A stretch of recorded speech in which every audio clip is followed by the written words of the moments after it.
أشهد أن لا إله إلا الله وحده لا شريك له وأشهد أن محمدا عبده ورسوله أما بعد فأعوذ بالله من الشيطان الرجيم بسم الله الرحمن الرحيم الحمد لله رب العالمين الرحمن الرحيم مالك يوم الدين إياك نعبد وإياك نستعين اهدنا الصراط المستقيم صراط الذين أنعمت عليهم غير المغضوب عليهم ولا الضالين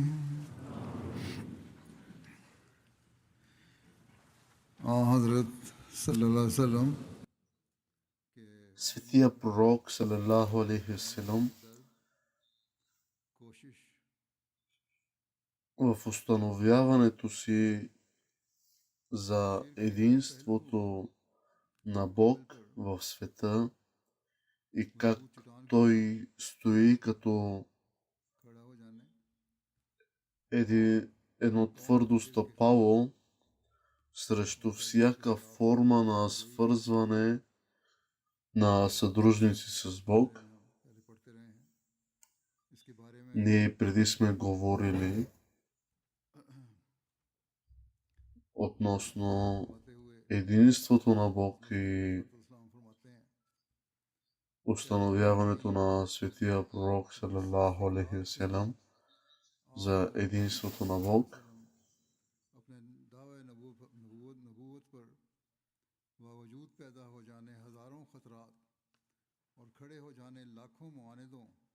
Обещания Месия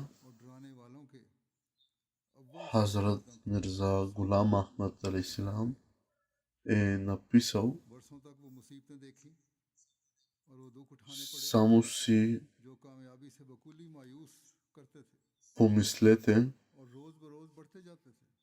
как до последния си дъх светият пророк салалаху алейхи васелам непоколебимо и твърдо се придържаше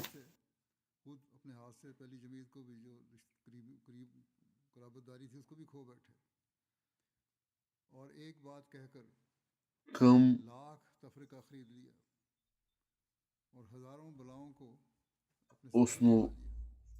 основите си за пророк, въпреки безбройните опасности и толкова много врагове, хулители и заплашители, опасности, преследването и трудностите, които той понасяше в продължение на години, сякаш изключваха всякаква възможност за успех и се увеличаваха с всеки изминал ден. Търпеливият му отговор на тях ясно изключва всякакви планове за материална облага. Напротив, в момента, в който заяви претенциите си за пророк, той загуби дори малката подкрепа, която вече имаше. С едно единствено изявление той си създаде безброй врагове и си навлече безброй трудности. Той беше принуден да отиде в изгнание преследван от кръвожадни врагове. Домът и имуществото му бяха разрушени и бяха правени многократни опити да бъде отровен. Онези, които някога бяха негови доброжелатели, се обърнаха срещу него, а приятелите му станаха врагове. Тежките трудности, които той понасяше толкова дълго и с такава сила, не биха могли да бъдат толерирани от измамник, и който, когато най-накрая,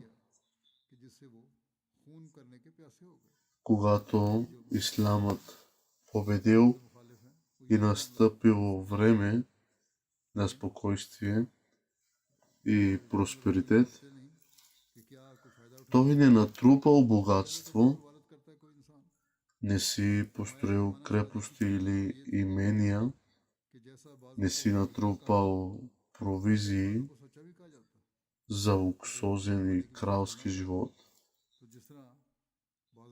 и не направил лични придобивки. Вместо това той раздал всичко на сираци, нуждаещи се, вдовици и обременени хора с дългове, докато самият той никога не се е насладил на пълноценна храна. Такава била неговата правдивост и откровенност, че не се е поколебал да провъзгласи Тухид, единството на Бог. Дори с цената на това да разгневи всички хора и племена.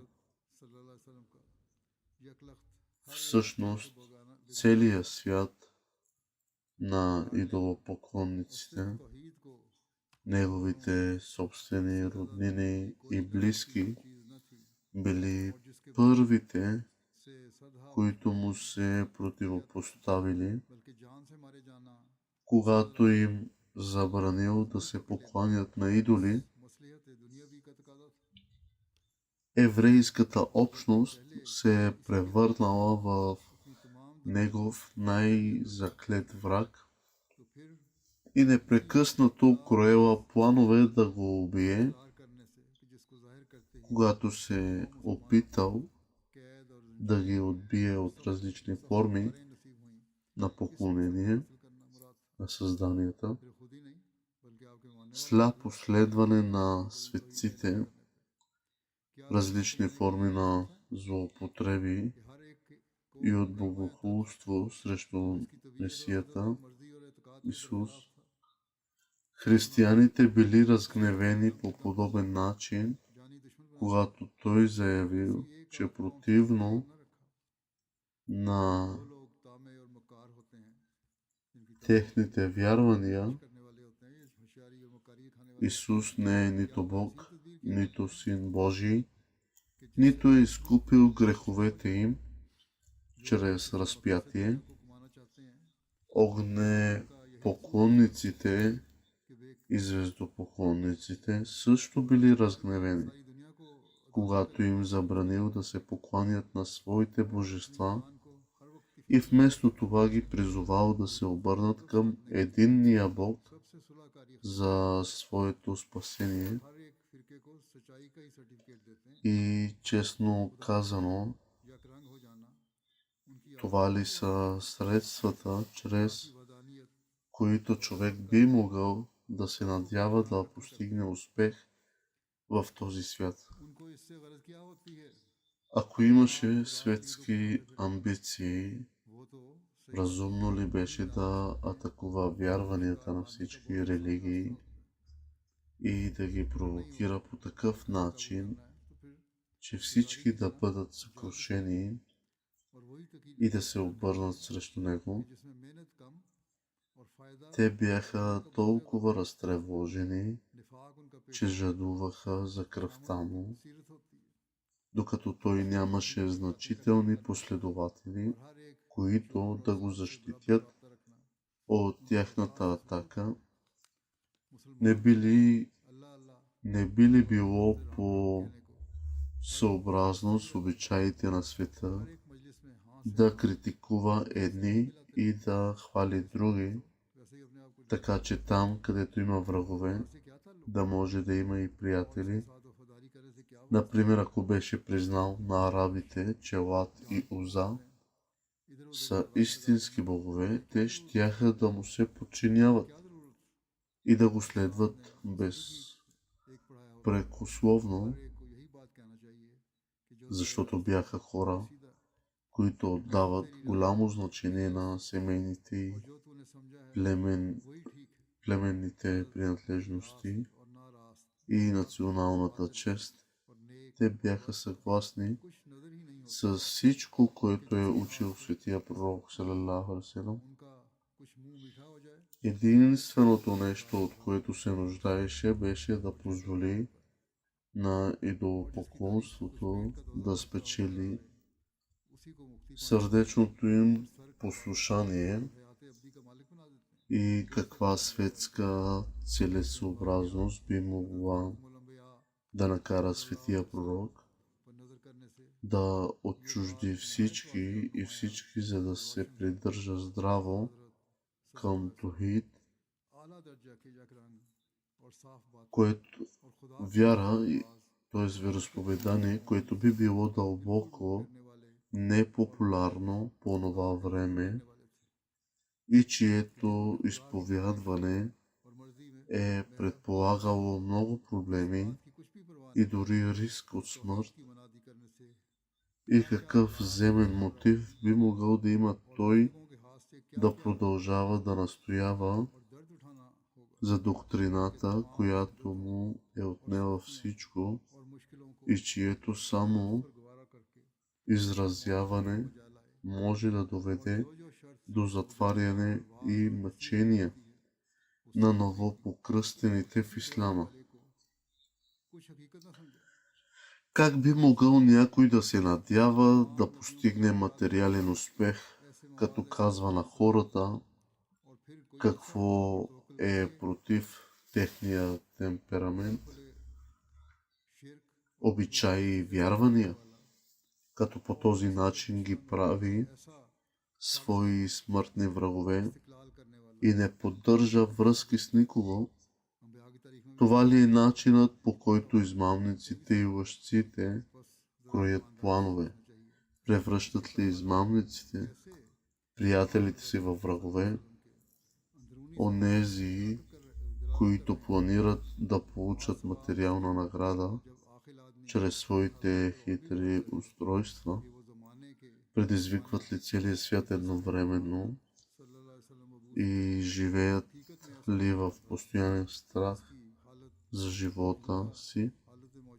Далеч от това, те са склонни да се подиграват на всички и са нетърпеливи да дадат сертификат за истинност на всяка религия.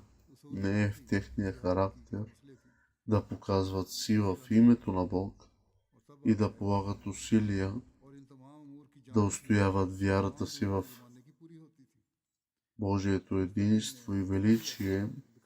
Всъщност, защо да го правят, когато целта им е да хвърлят мрежите си там, където плячката е най-лесно уловена, и да използват тактики, които изискват най-малко усилия и носят най-голяма материална печалба? Лицемерието е тяхната професия, а лъскателството е техният навик. Сладките приказки и култивирането на благоразположението на двете страни са любимият им принцип. Те казват Аллах, Аллах, с мюсюлманите със същата готовност, с която скандират като с индуистите Рам. Те с готовност се съгласяват с всички и ако някой властен каже, че е нощ, докато е ден, те дори биха посочил луната и звездите, за да му угодят, и те нямат нищо общо с Бог и не се интересуват да му покажат вярност. Никога не биха се поддали на изпитания и трудности, за да внесат болка и мъка в щастливия си живот. Техният наставник ги учи само на едно нещо: да казват на всички, че са съгласни с техните вярвания, мнения и разбирания. Те не се интересуват от правилно или грешно, истина или лъжа, добро или зло. Който им намаже дланите е добър, добродетелен и джентълмен, който ги хвали, за да нахрани егото им, получава благата вест за спасение, небе и вечен живот. От друга страна, когато изучаваме живота на Хазрат Хатамул Анбия,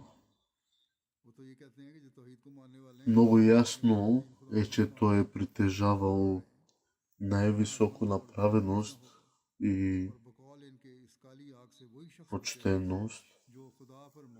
Той винаги е бил готов да пожертва живота си за Бог. Той е бил напълно свободен от страх или надежда от хората и е възлагал доверието си само на своя Бог.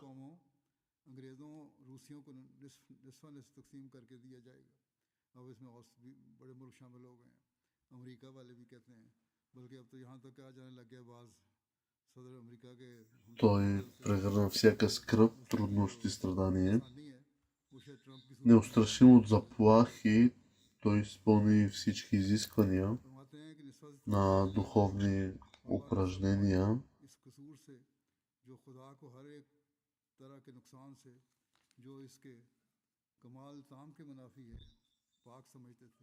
Проповядване и увещаване.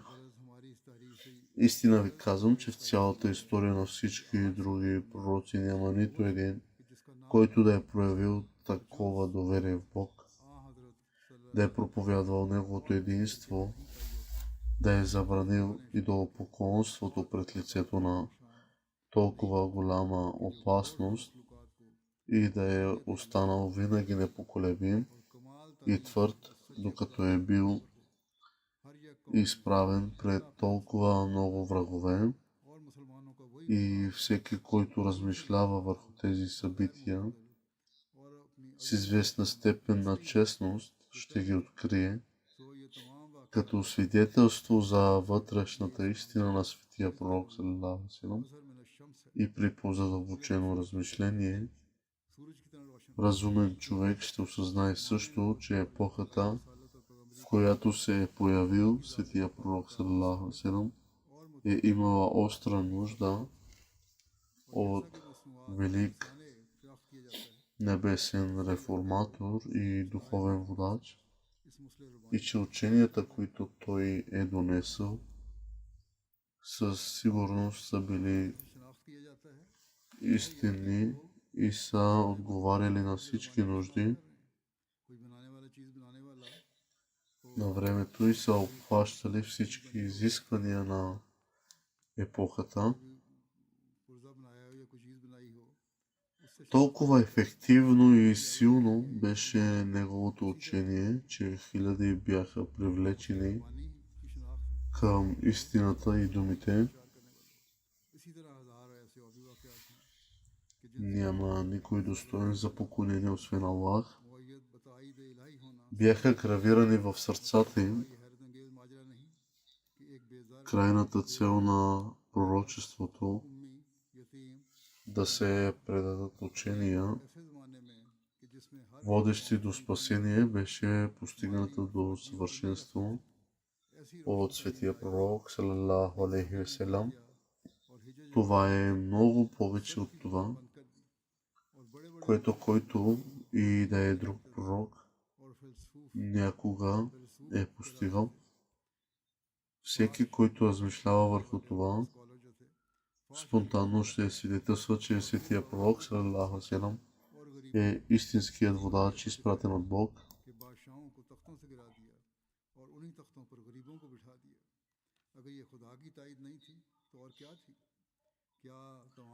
И ако това не бе волята на Аллах, тогава на кого беше волята? Изпратено от Бог, няма лек за онези, които упорстват в отричането поради предразсъдъци и инат. Такива хора отричат дори съществуването на Бог. Но е невъзможно да се покаже в живота на който и да е друг пророк, дори един от онези признаци на истина, каквито се намират в изобилие в светия пророк саллаллаху. И ако някой мисли друго, нека излезе напред.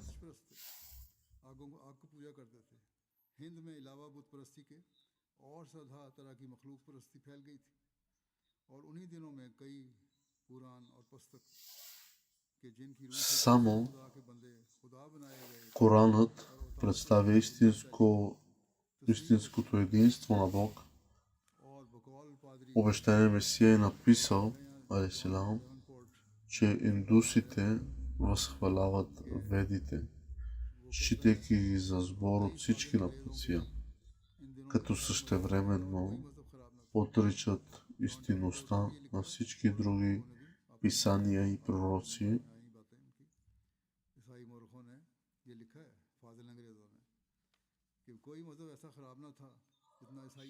Също така, християните смятат Евангелията за последното слово, забравяйки, че достоинството на едно писание може да се измери само по степента, до която то установява Божието единство. Книга, която се отличава в установяването на единството на Бог, може да бъде оценена по-високо по статус. Ето защо отричащият Тухид, единството на Бог, дори и да е образ на добродетел, не може да постигне спасение. Следователно тези хора първо трябва да се запитат коя е тази книга, кои са тези книги и коя е от тези книги е направила най-много за популяризирането на концепцията за Божието единство, от която зависи спасението. Могат ли ведите да се похвалят с една страна, в която са въвели единство на Бог? Няма земя, в която те да са станали средство за разпространение на Тухид. Напротив, неговите последователи смятат монотеистите за недостойни за спасение.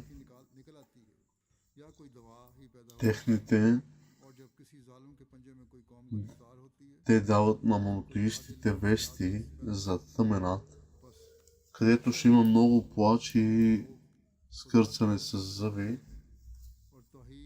Според тях, само онези ще бъдат спасени от него, които вярват, че Бог страда от смърт, страдание, глад, жажда, болка и че е влязал в смъртното тяло и е станал плът, противен случай няма надежда за спасение. С други думи, те вярват, че раят на тяхното въображение ще бъде разделен между двете велики европейски нации, пример британците и руснаците, докато всички монотеисти ще бъдат хвърлени в ада за престъплението да смятат Бог за свободен от всякакъв вид недостатък и несъвършенство.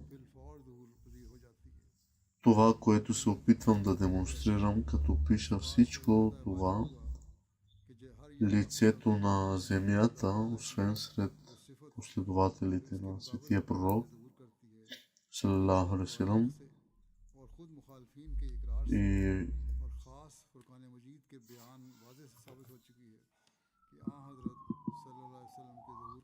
това, което се опитвам да демонстрирам, като пиша всичко това е, че Тухид в най-чистата си форма не може да се намери сред никой народ по лицето на земята, освен сред последователите на светия пророк салалаху алейхи ва салям.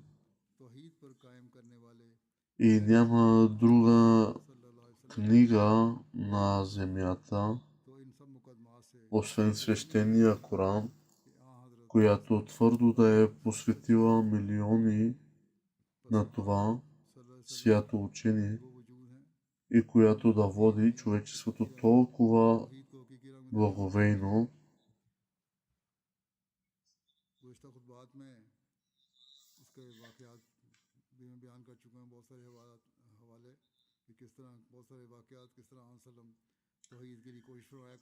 Към единствения истински Бог,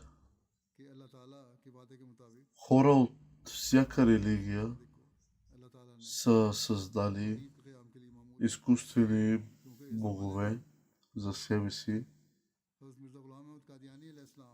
докато Богът на мюсюлманите е единият жив Бог, вечен и неизменен Бог, чието качества са същите днес, както са били преди. И всичко това показва истинността на пророчеството на основателя на Ислама, отвъд всякаква сянка на съмнение, защото само в неговата благословена личност същността и целта на пророчеството са демонстративно изпълнени, точно както един създател бива разпознат чрез своето творение, така и мъдрите и знаещите разпознават този божествен реформатор чрез реформацията, която е извършил. Има безброй други знаци, които доказват, че светия пророк ﷺ се е радвал на божествена подкрепа. Например, нима е нещо по-малко чудо, че един беден, безпомощен, неграмотен сирак е дошъл с толкова просветено учение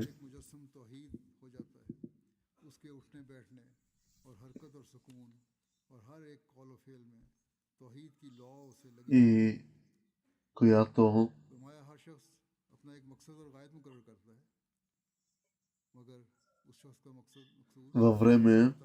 във време, когато могъщи нации са се гордеели със своята икономическа, военна и интелектуална сила, че ги е оставил безмълвни с безупречната си логика и аргументи и дори е посочил грешките на техните така наречени учени и философии. И не е ли, въпреки уязвимото си състояние, свалил могъщи владетели и ги заменил с обикновени хора, ако това не е бил знак за божествена помощ, тогава какво друго е било?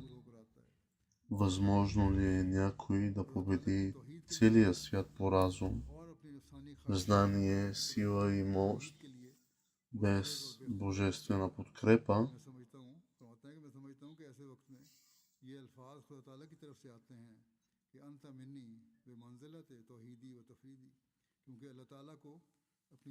Историята ясно свидетелства, както и няколко стиха от свещения Коран, че светия пророк салалаху алейхи ва салям се е появил в епоха, когато идолопоклонството, поклонението пред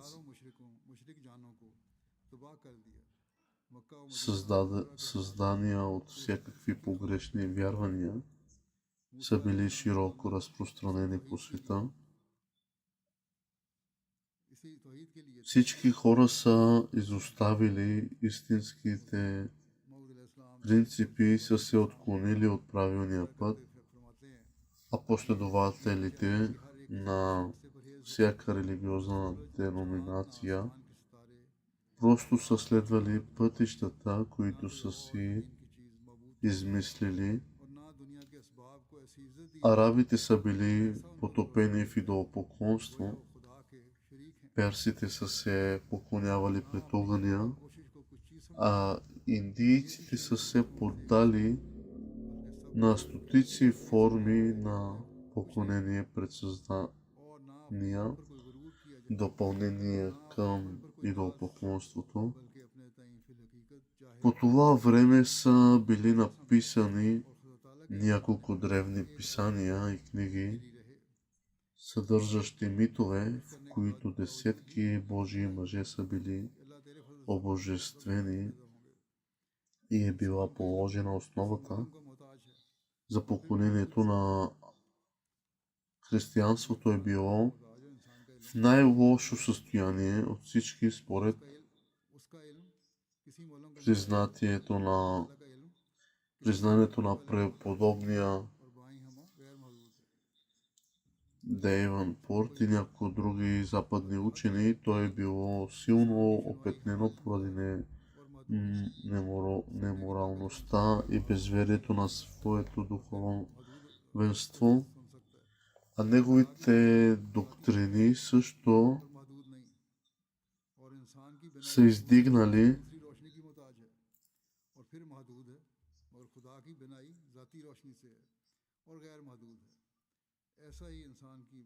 на един или двама, и не един или двама, а някой до ранга на богове.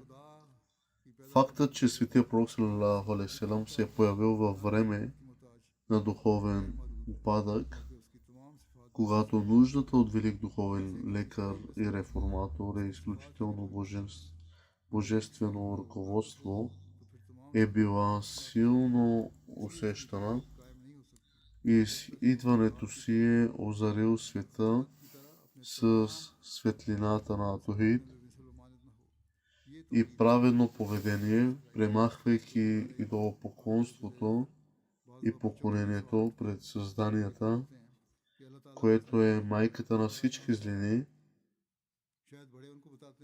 е ясно доказателство, че той не само е бил истински Божи пророк, но и най-великият от всички пророци. Неговата истина е очевидна, защото в онези времена на мрак законът на провидението е изисквал носител на светлина, а вечната практика на Бог е изисквала той да изпрати истински водач в света. Вечният закон на Бог е, че когато страданието и трудностите достигат своята крайност, неговата милост се пробужда и той създава средствата за облегчаване на световните беди. Например, когато сушата причинява тежък глад и хората са на път да загинат, благородният Бог кара да вали дъжд. Когато има епидемия и хиляди започват да умират, той кара да се намерят някакви средства за пречистване на въздуха или някакво лекарство, когато една нация е в хватката на тиранин, той в крайна сметка бива заменен от справедлив и доброжелателен владетел. По същия начин, когато хората изоставят пътя на Бог и се отрекат от Тохид и поклонението пред Бог, той издига някого, на когото дарява съвършено виждане и го почита със своето слово и откровение, за да напътства човечеството и да доведе до реформация на злото, което се е случило. Истината е, че Бог е поддържащият, от когото зависи съществуването и непрекъснатостта на Вселената. Той не лишава своите създания от своите богосклонни качества, нито ги отменя, а по-скоро те незабавно влизат в действие, когато са необходими. След като стигнахме до логичното и неизбежно заключение, че винаги когато бедствие сполети света, противоположно божествено свойство влиза в действие, за да разчупи хватката му.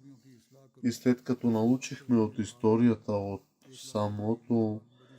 самото признание на противниците на Ислама и от текстовите доказателства на свещения Коран, че по времето на светия пророк салалаху алейхи салам светът е бил в смут, защото всички хора са обърнали гръб на пътя на Тохид, искреността и благочестието. И след като знаехме, че човекът, който е избавил света от тъмнината на идолопоклонството и политеизма и е установил Тохид, е бил на друг и е бил не друг, а светия пророк салалаху алейхи салам, не можем да направим заключение, че светия пророк салалаху алейхи салам е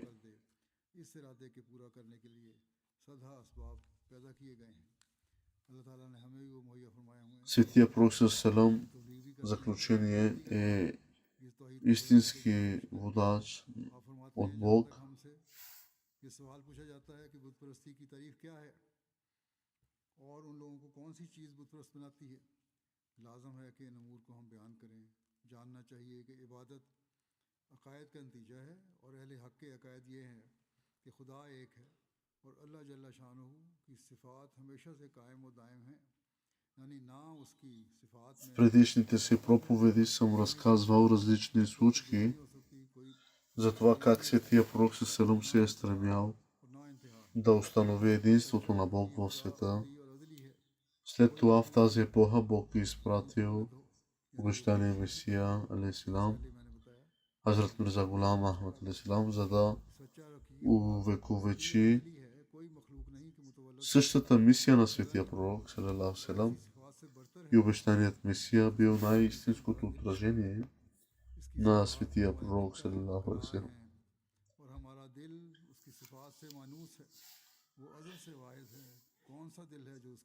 Обещания Месия бил най-истинското отражение на светия пророк салалаху алейхи салам и примера, който той установил.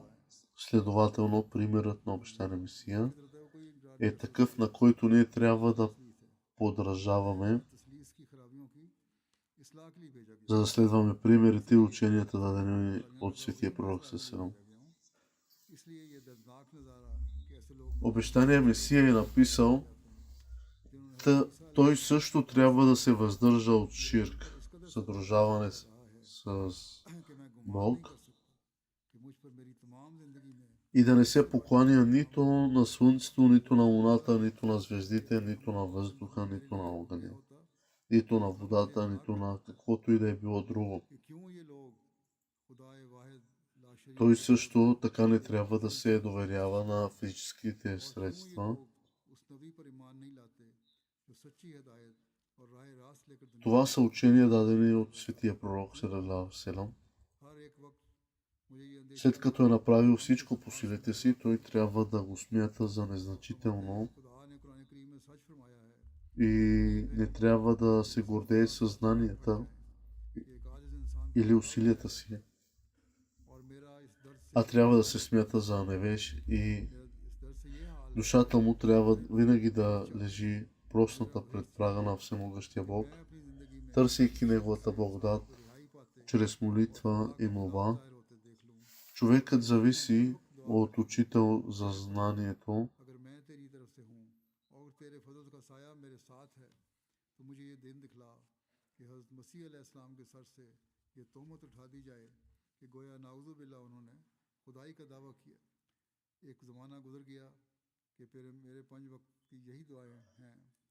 Човекът зависи от учител за знанието си, но знанието му става напълно.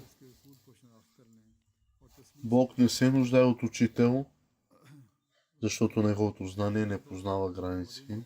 Човекът зависи от въздуха за слуха си, който е ограничен, но Божият слух е присъщ и неограничен. Човекът зависи от светлината на слънцето,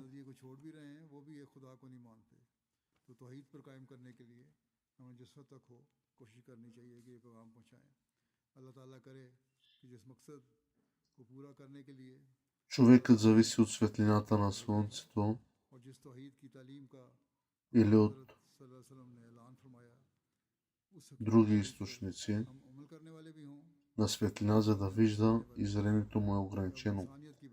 Но Бог вижда чрез собствената си светлина и неговия поглед обхваща всичко, за да твори. Човекът е зависим от материята и се нуждае от време, а неговата творческа сила е ограничена. Но Божията творческа сила не зависи от материята или времето, нито е ограничена по някакъв начин. Това е така, защото всички негови качества са уникални, като него самия.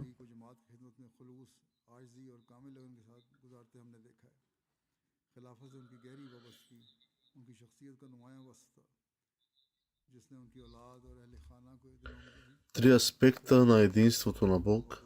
Запомнете истинският тухид, който Бог иска да изповядваме, от който зависи истинското спасение, да вярваме, че Бог няма съдружник, било то идол, човек, слънце, луна, ние самите, нашите хитрост или нашата хитрост, и да го считаме единство за източник на цялата сила и препитание, почет и унижение, помощ и подкрепа, и да го направим обект на цялата ни любов, поклонение и тухид в контекста на Божията личност, да се счита всичко освен за несъществуващо, смъртно и без знание.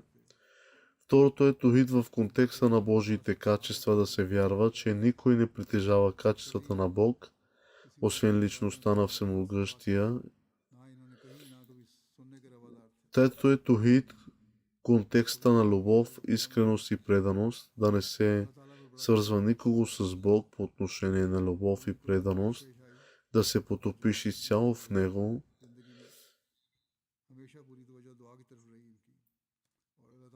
Трябва да положим всички усилия да разпространяваме посланието за единството на Бог. Аз се моля да можем да действаме според мисията, която обещания Месия алейхи салам е изпратил и е бил изпратен да изпълни посланието за единството на Бог, донесено от светия пророк салам, което той е изпратен да поддържа, и ние също можем да бъдем тези, които го разпространяват по света. Това е единството средство за спасение на света. Нека Аллах ни даде възможност да го установим. Амин.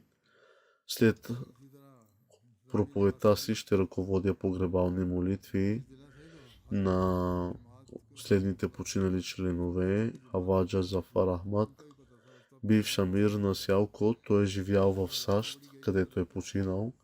Винаги е бил отдаден на служението на общността. Имал силна връзка с халафът, която е оставил децата си. Аз също го познавам. Той наистина е бил много искрен и лоялен към общността. През целия си живот е служил на общността в различни качества. Имал е страст да служи на гостите на обещания Месия. Никога не е говорил по неподходящ начин на служителите, нито е позволявал на други да го правят. Винаги е бил готов на призива за служба. През целия си живот е поддържал пълно доверие в Аллах и е бил отдаден на молитвата си. Служил е на собствената си майка в продължение на много години. Оставил е своя съпруга и 3 дъщери. Когато е служил като амир, той е бил лично свързан с всички области и той е бил един много добър човек, много любящ и искрен, смирен. Аллах да му даде прошка и милост. Другото погребение на починалия член от Буркина Фасо из Раго Халидо. Той е бил в армията и е бил разположен в село, нападнато от терористи, в резултат на който е бил убит мъченически на 40 годишна възраст. Той е бил всеотдаен слуга на общността, приел е Ахмадия през 2007. Заедно с съпругата си, единствените, които са правили това в семейството си. Редовно е предлагал финансови дарения и е участвал в обществени дейности. Беше много уважителен и готов да помогне по всяко време. Той е бил част от група, която е изминал с велосипед 1000 км от Буркина Фасо до Гана. И когато аз съм посетил страната през 2008 година, той винаги е откликвал на призива за служба и е работил усърдно, когато е било необходимо. Той е бил изключително всеотдаен на общността, дори когато е нямал работа. Той е бил загрижен, че как да продължи да служи на общността. Мисионера в Буркина Фасо ми написа, че той имал един голям дух, страст за работа на общността и когато са го повиквали, той винаги се е явявал със своето присъствие, с радост.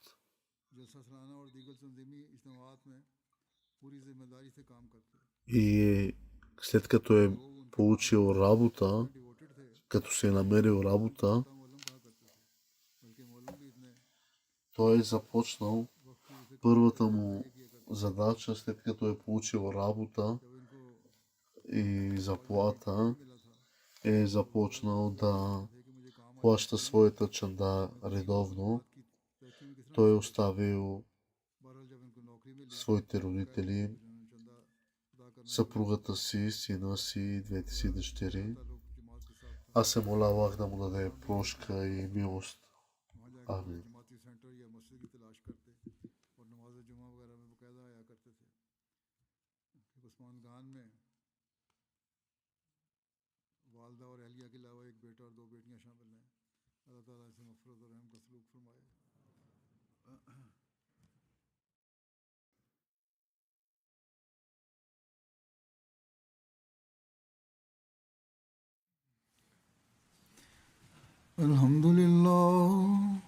الحمد لله نحمده ونستعينه ونستغفره ونؤمن به ونتوكل عليه ونعوذ بالله من شرور أنفسنا ومن سيئات أعمالنا من يهده الله فلا مضل له ومن يضلل فلا هادي له ونشهد أن لا إله إلا الله ونشهد أن محمدا عبده ورسوله عباد الله رحمكم الله إن الله يأمر بالعدل والإحسان وإيتاء ذي القربى وينهى عن الفحشاء والمنكر